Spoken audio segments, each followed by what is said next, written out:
Minister, in a report published today or yesterday by KBC Bank, they say that it expects the average household to be €2,000 worse off this year as a result of the cost of living crisis. And this is going to hit lower and middle income earners hardest. Yesterday, the central bank told me at committee that they expected that household bills are already €1,300 higher than they were this time last year, and they see that there will be an additional cost for food of about €600 for the average household this year. Minister, workers and families can't bear these costs without significant financial hardship, and we already know that many families are already facing difficulties. According to the CEO of Alone, an organisation that advocates for older people are choosing whether to use their money to keep the heating on or to actually buy food. That's the situation that they find themselves in. And young people are also confronted with similar choices. And these are choices that nobody should have to make. The war in Ukraine has turbocharged inflation and rising prices, but we have been in the grips of a high inflation since the second half of last year, with energy prices spiking while households were already facing unaffordable rents and housing costs. Now, in their quarterly bulletin published yesterday, the ESRI now expects inflation to average at 6.7% this year, and the central bank expects it to peak at 9% by summer. So rising prices, Minister, doesn't affect everybody equally. They hit lower income households the hardest. And workers and families need support, and they need support now to weather the costs of the living crisis. Without it, they face massive difficulties, and many will be forced into poverty. We recognise fully that households can't be fully insulated from the full effects of rising prices, but the government can and must and should do more to support them. Last week, you personally, Minister, ruled out any measures to provide additional supports to households until October. Minister, that is not credible. It is simply wrong. It is not the step that you should be taking as Finance Minister. These individuals need additional support. The government has a responsibility, and you, Minister, as Minister for Finance, have a responsibility to act.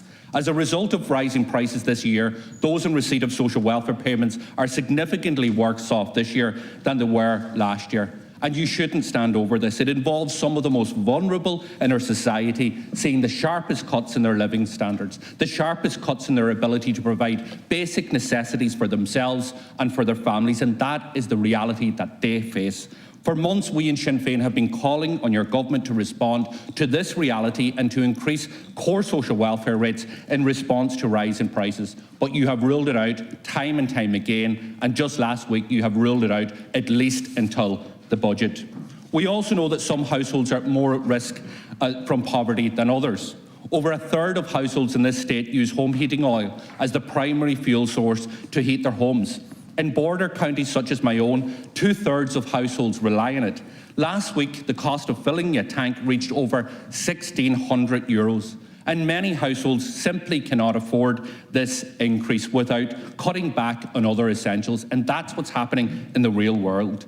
We in Sinn Féin have called on your government to remove the excise duty on home heating oil, to ease the burden for those households, and taking almost €100 off the cost of a tank fill. But you have ruled it out. You have voted against it. So I'm asking you to act, as Minister for Finance, to act to protect those who are most vulnerable, to protect workers and families from the sharpest edge of these inflationary increase. So I'm asking you, will you change your position? Will you now contemplate other supports for workers and families who are hardest hit? Will you look at a social welfare package to support those who are most vulnerable? And will you remove excise from home heating oil?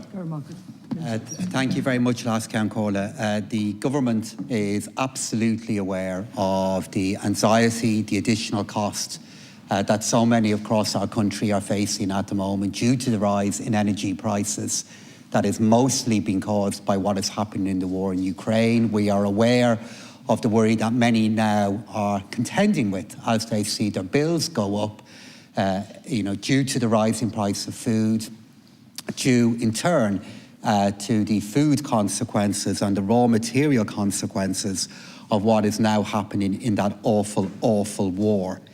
But it is precisely in recognition of the additional costs that so many are facing that the government has already acted. The government, since we brought in last year's budget, has already acted on 2 separate occasions. We have brought in measures that are now in the process of being implemented to make a difference. We have brought in the additional payment of €125 for those who are most at risk of energy poverty. We have brought in and will shortly see implemented the €200 rebate in relation to electricity bills, and only a number of weeks ago have brought in additional measures in relation to the price of fuel at the pump, and also other measures to try to help with the cost of living, which we know is building. Now, Deputy Doherty made reference to the ESRI report and to the growth, to the inflation forecasts that are included in the report. That same report made the point that as we move into dealing with this latest crisis, we'll move into dealing with it with an economy that is growing, with 2.5 million people at work, and with flexibility and the capacity for the government to respond back to the latest test, to the latest challenge, which our country, our people and our economy must rise to. And one of the reasons we are in a position to do this is while we were dealing with the challenges of the last number of years, we did our best each day to do all we could as a government and to act in a sensible way while being conscious that that challenge is one that could be with us and indeed was with us for some time. It's the same now with where we are at the moment, Last Cairn. We face a crisis, the duration of which is uncertain, due to forces which Deputy Doherty, in fairness to him, has acknowledged, are outside the control of our country. And this government needs the ability and needs the capacity to be able to respond back to all of the additional costs, all of the additional needs that we will need to respond back to. And we are. €800 million of additional measures since budget day, €1 billion of measures on budget day to help with the rising cost of living, and we will help. But Deputy Doherty is raising this while at the same time your own party in Northern Ireland have just voted through a rate increase in local councils. So your party, in decisions that you have made in Northern Ireland, for example, in Mid-Ulster, have now increased the rates bill that families will pay, that ratepayers will pay, by 3.9%. Now, I assume the reason why your colleagues in Northern Ireland are doing that is they're facing the same pressures and the same challenges that we are here. They're trying to find ways in which they can raise money to respond back to the challenges that their constituents and communities have and to the challenges they know are approaching.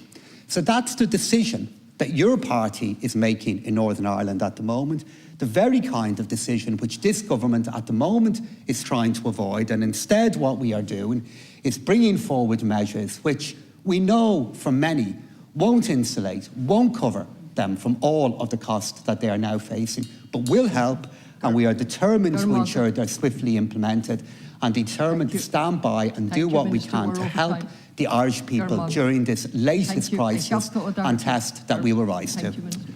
Minister, you talk about understanding the anxieties that's out there. Well, let me tell you this. The people that I represent, the people I speak to, their anxiety levels went through the roof when they saw you on their television screens saying, let me be clear, I am not planning any additional measure to support you, your household, your family, until at least the budget. And that was on the same day that Bord Gas increased their costs of gas by up to 40%, electricity by nearly 30%, and other suppliers are going to follow suit. You talk about what you've done.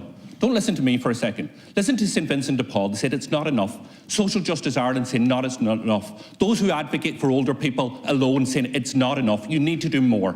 People who are dependent on social welfare are poorer now, and they're wondering, how am I going to get that extra hundreds of euro to heat my home or to put food on the table for me and my family? They're looking for government who have a responsibility to act in the national interest and to protect those that are most vulnerable from this spike in inflation. You're refusing to act. You have the power, you have the ability to act now. Instead of increasing home heat and oil, which you plan to do on the 1st of May, let's reduce it. Instead of actually ignoring the plight of those who are most vulnerable, let's bring forward a social welfare package that protects them for the most particular increase. That's what I would do, Minister, if I was sitting on your side. This is a government. Minister, please, just thank you.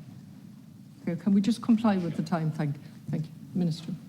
This is a government that from the moment this crisis tested our country again has acted quickly, just as we did when we were contending with the last crisis of 2 years ago.